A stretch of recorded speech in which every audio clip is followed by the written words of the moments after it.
Hey everybody, XEI here for the first book review of a haul that I pulled in January 2017. I think it was vlog 24. I had finished Dragon Age Origins, I think November 2016, something like that, and I was starting to do a bunch of prologue stuff. And I got into the lore, and so I bought myself a Christmas gift of a bunch of Dragon Age novels and graphic novels. And so this is the first graphic novel of the stack. I don't want to cover my mic when I'm talking, but anyways, this is the one from IDW. So IDW Press, it's just called Dragon Age. It's here you go. Can't seem to get this cover without reflecting a bunch of my icons on my desktop. But okay, so there you go. It's Dragon Age. It's written by Orson Scott Card with Aaron Johnson, art by Mark Robinson, Anthony J. Tam, and Jason P. Martin. I will say right now, I'm gonna have a hard time giving this thing a solid review. I wanted to just immediately like what I was reading, just because it was Dragon Age and because I love the lore so much that maybe I went into this guy with some pretty, I wouldn't say high expectations, because Orson Scott Card, of what I know, what I've read about him, I don't think he's the correct author choice for a franchise like this. He's very anti-homosexual, and this franchise is well known for sexual exploration and whatnot. And so I felt like I came at this book with a little apprehension in that regard from the just because of the writer. I will say the art for the first half of the book by Mark Robinson is I enjoy it. It's more cartoony. I'll flip to a couple pages here. So as you can see, it's like the expressions on the faces, they just have good expression on them, despite them being sort of cartoony. I think it works. As you can see, there's a dwarf guy right there. I mean, you're getting a bunch of reflections there, sorry guys. But anyways, just to give you an idea, that's the kind of art I do like. Now, when you get to the tail end of this series, I don't know if this is Anthony J. Tan or Jason P. Martin, but it gets a little bit more, I like realistic, I suppose. Not realistic, that's the wrong word, but it just doesn't feel the same. It doesn't have the same, that's art gallery here. Let's get another stack here. I mean, that's a pretty good splash page, don't get me wrong. I mean, the art is okay, it's good. It's just not like the other stuff. Like you can say, actually here, there's that face right there. Like, it just seems weird. It doesn't fit the same, it doesn't have the same feel to it. Let me see if I find another one. Yeah, even this stuff right here. I feel like there's something that just goes, I mean, this is nitpicking, but there's something that just feels like it goes off with the eyes or something. Like the facial expressions don't feel the same. They don't feel right. I'm a big fan of Humberto Ramos. I was following him on DeviantArt. If it wasn't a decade ago, it certainly feels like it was a decade ago. It was a long time ago. Here, let me see. He did the covers for the single issues that are part of this. He's got this a very dynamic approach. Well, I mean that cover, right? The cover itself is Humberto Ramos. He's got these like blockier, dynamic poses to his characters. Yeah, I mean, look at that one. I mean, the colorist on this page in particular, this cover, is pretty sweet. That's the main character and her mother. Yeah, he's got a nice cartoony, sorry about the reflection, cartoony style, but it's just solid. And when he has a good colorist behind him, the colors here are by Edgar Delgado. It's just solid. I almost split my book here. I can see I hate ruining books, and I can see the thread. Okay, so anyways, let's get to the reasons why I'm gonna have a hard time giving this a recommendation, even like a half recommendation. It's gonna be hard. It's hard for me to sell anyone to get this book, and it's rare because it's rare for me to find a book that I wouldn't know anyone I could recommend it to. I would say that if you're an absolute completist, which I fall into that bracket, you're an absolute completist and you're willing to put yourself through some punishment of just having a thorough just absorption of lore that you're a fan of, then yes, I guess, see why this thing doesn't work, why this book does not work in this lore, in this franchise. The quick summary of it is, I felt like the story itself was very flat. It was very two-dimensional. I felt like the characters were very two-dimensional. I felt like there were moments where it was trying to be funny, but I felt like it was inappropriate. Like there were just moments where it was inappropriate to make, like give a humorous line. I don't want to spoil too much, but I will just give the warning now, because I might talk about some stuff that will spoil things if you do want to get this and read it someday. So there you go. There's your moment to turn this off and walk away. Very early on, the main character loses her family, her adopted the parents who adopted her. So they just finished burying the bodies of their mother and father and brother. So just the two children. It's one with the daughter is the adopted daughter. It's the boy who's the son, and then it's a cousin who's the apprentice of the stepfather. But anyways, in the next page, so pretty much as they're burying, like he's making a comment about her not really being the daughter. She's an adopted daughter, but she feels like she is the daughter. So not a time to be bringing up that you're not really the daughter. But you know, I can let that go. Children be children, right? He's written to be the comic relief, I suppose. He's also the catalyst to sort of create the dramatic moments, or the moments that get the mage girl into scenarios where she has to cast magic, and then people see her cast the magic, and of course she's an apostate. Then they're going to call the Templars. People want to capture her because of the money. And it's just, he's constantly just a catalyst to create these scenarios. And like I said, spoiler alert, I'm going to try to be cautious here, but I will say some stuff that spoils. But of course, and I give you that warning, right? And then, of course, then he dies. And you're like, I don't care. I don't care that this cousin died. I mean, it sucks. It sucks that you lost. But he's just been an absurd character up until that point. And I don't care. And then there's and this is as a player, my biggest problem, at least when I started playing the Dragon Age games, as a player and as Xander, my approach to the idea of the Templars and the Circle, it was very, I felt like they were in the wrong all the time. And still as a player, I feel like they are not right. They're not in the right, and there's nothing about any of that structure that makes sense to me. And I know that there's been, in the comments, and thanks for giving me the other side of that throughout playing the game, because I can see how they're, at least in Dragon Age 2 now, how they're trying to make it feel like there is a little bit more range to it. I just felt like in Origins, I didn't get that range. This book comes out, it comes out the same month Dragon Age 2 gets released. So this is a few years after Dragon Age Origins, guys. And it presents the Templars as complete douchebags, as completely unlikable people, unlikable order. There's nothing you want to get behind with what the Templars are doing for the Chantry. There's just nothing you want to like about the Templars, and why you want to side behind what they're doing and the purpose they're doing it for. It's just, they go out there, they're going to capture the apostates, or they're going to force them into the Circle, or they're going to kill them. But they're presented in such unlikable fashions that I'm going to stop there. I really don't like it, because it doesn't give, if someone's just hitting the Dragon Age franchise with this book and they haven't played the games, they will go into the entire franchise with the Origins game having a perception of the Templars and the Circle, which is the one I had, mind you, but it was one that it got to evolve with like 100 plus hours of play, and you can start to see how maybe you understand why certain rules are in place, and why the Circle is in place, and why mages do need to get trained, and why that might need to be in place with the correct rulers in charge. A book like this doesn't give you that range, it doesn't give you that perspective, and it just breaks the entire tapestry of the world. It makes it just very ugly, it feels like it's just a sloppy world building, and it's just sad. It's an unfortunate aspect.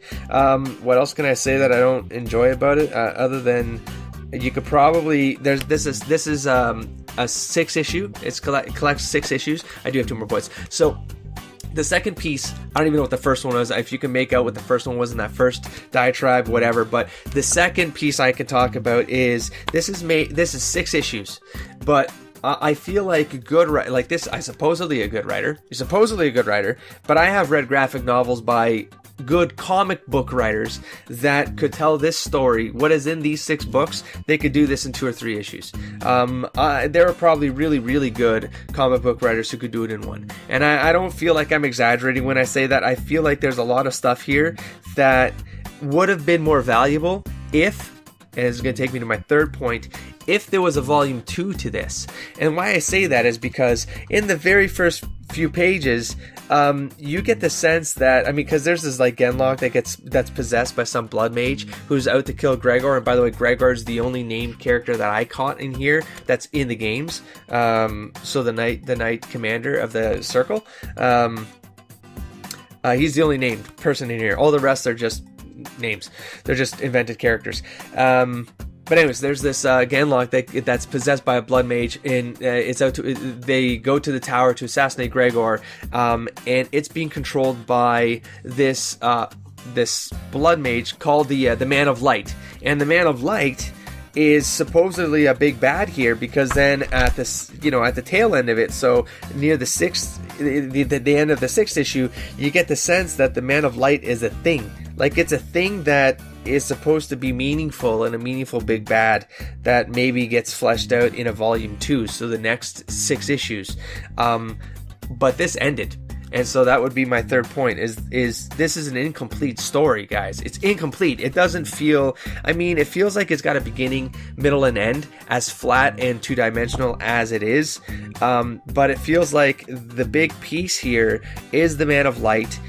Midway through, she meets another mage, blood mage, mind you, which I thought was an actual interesting character. His name is Fellstick. Is that right? Hold on, let me just look this up again. I flipped right to the middle of the graphic novel, and I fell right onto the scene with this dude. What is his name? Fallstick. So Fallstick, and he basically, he's this blood mage that hides in the forest. He's almost kind of like a Flemeth. And he has these followers that follow him around, which are pretty cool because they're called the Bloodletters or something like that. Why am I forgetting all the Bleeders? They're called the Bleeders. So, and so of course the twist here is that you have these Templars who are completely unlikable. You get to the middle of the book, literally guys, the middle of the book, and you get this scene with Fallstick and the Bleeders, and he's a blood mage that protects apostates or Maleficarum, so that they're not hunted down by the Templars and captured and taken to the circle or just killed. And he sort of protects her, and he offers to give her training and guidance, her being the main character of this book, who's like she's got this natural talent with fire magic. And you get the sense that he follows the old gods, and that he wants to teach her maybe how to kind of embrace the blood magic and maybe take advantage of that for her powers and her natural abilities and blah blah blah blah blah.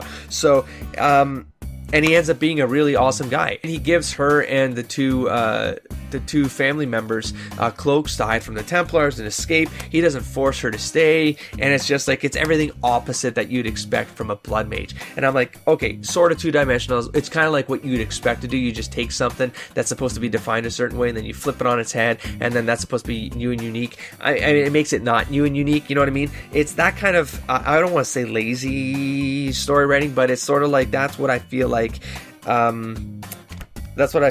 Orson Scott Card did with this.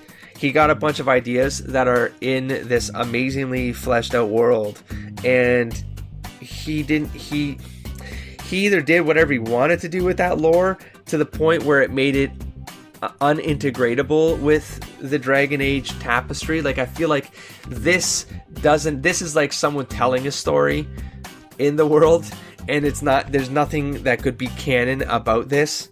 Not the way she uses magic. There's some stuff that feels like it's canon, but other stuff you're just like, I don't know how that fits in to what I experienced in the game, but okay. And it could have been cool, and it could have been interesting if it actually added value to the world building. So I don't think it does. It's unfortunate, guys. I feel like if I were to give this out of 5 stars, it'd be a 1 for me. I wish I could like it. I mean, to the point of this cover right here, I will say, guys, none of these characters are in this book, and if they are, they don't look like this. So that's what I'm having problems with, is that's the circle over Lake Calenhad. Thank you, art. And I don't know who these 2 Templars are with 2 big ass long swords, and I don't know who this mage is with what looks like to be electricity magic. There's no mage with electricity magic in here. So, I mean, I think at one point there might be a lightning is cast by the fire girl, but why aren't you using a cover with the main character that is in this book? Just use the here, let's go to the first, there. Why not use this cover? Why not use, I mean, maybe it's not as, I mean, that art is a little bit off, but I mean, there you go. That's the main character with fire magic, so use it. Why use this?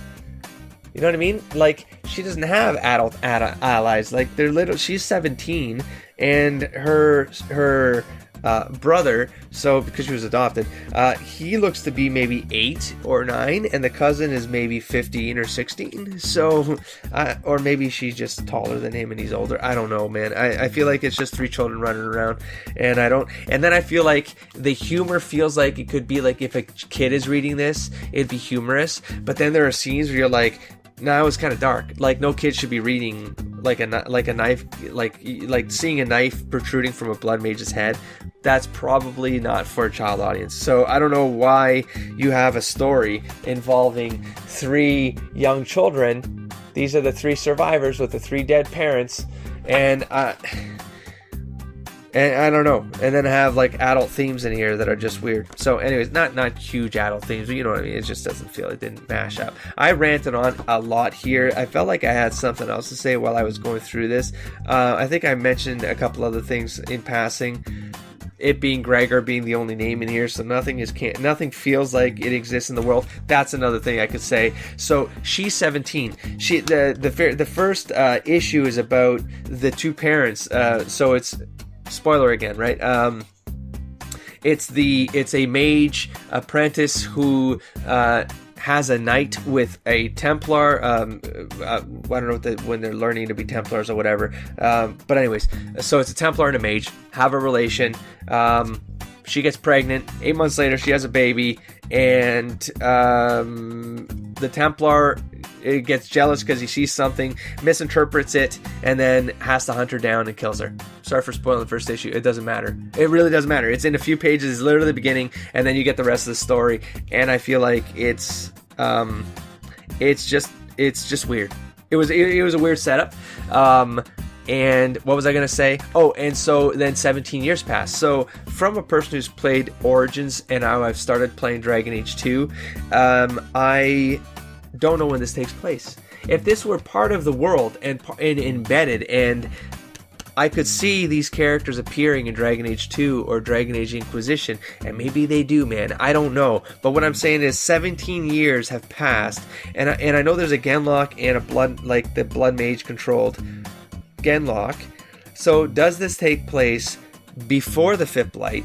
Does it take place, like, you know what I mean? Does it take place before the 5th Blight? Does it take place during the 5th Blight, and then it's 17 years later, which means 17 years after the Archdemon gets killed in the 5th Blight, and so that's why all of these characters are unrecognizable?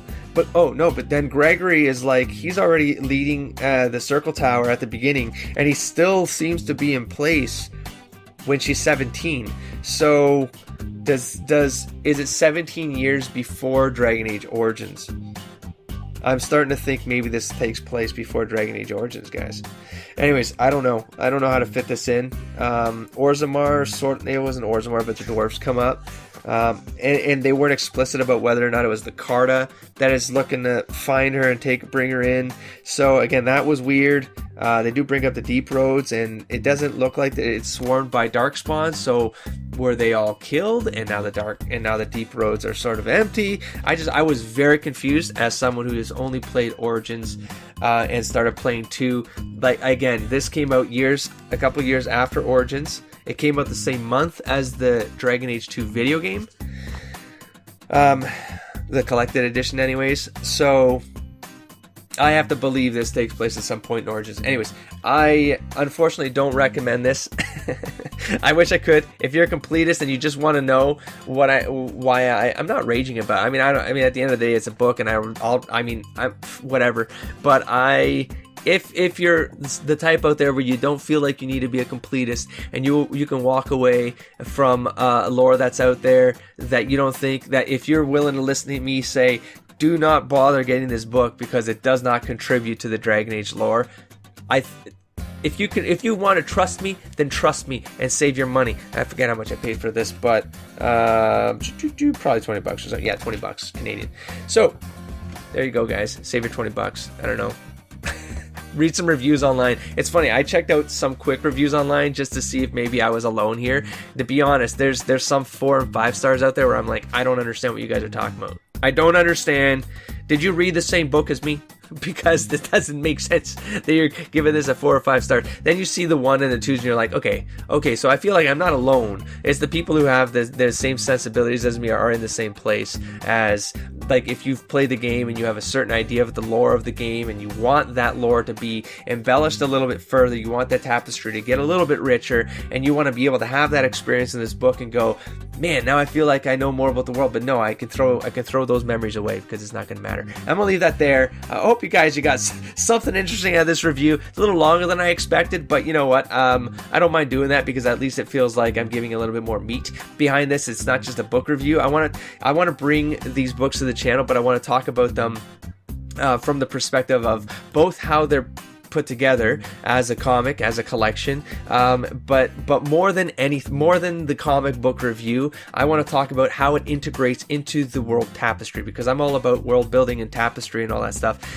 and how do you contribute to a shared world if you have different authors contributing and stuff like that. And I feel like when you're building something like a property like this, that stuff is super important, at least to someone like me. I know there's other people out there like me, so that's what I'm going to focus on when I review these Dragon Age books. And I did cheat because I ended up reading this graphic novel before the 2 novels that came out before Dragon Age Origins. So The Stolen Throne and The Calling by David Gator, those ones are going to be as canon as you can get, because David Gator is one of the leading contributors, if not the leading contributor. Now I forget, but I think he's like the leading contributor of the Dragon Age franchise, the video games and stuff like that. So I will try to get to those during the summer, and I will be back here to talk about those in more or less the same way I talked about this graphic novel. It might be a little harder though, because of course there's a lot more content in a novel, and my memory won't be that good because I can't just flip through the novel and read a paragraph and get the same trigger as I can when I flip through a book and see a page of art and then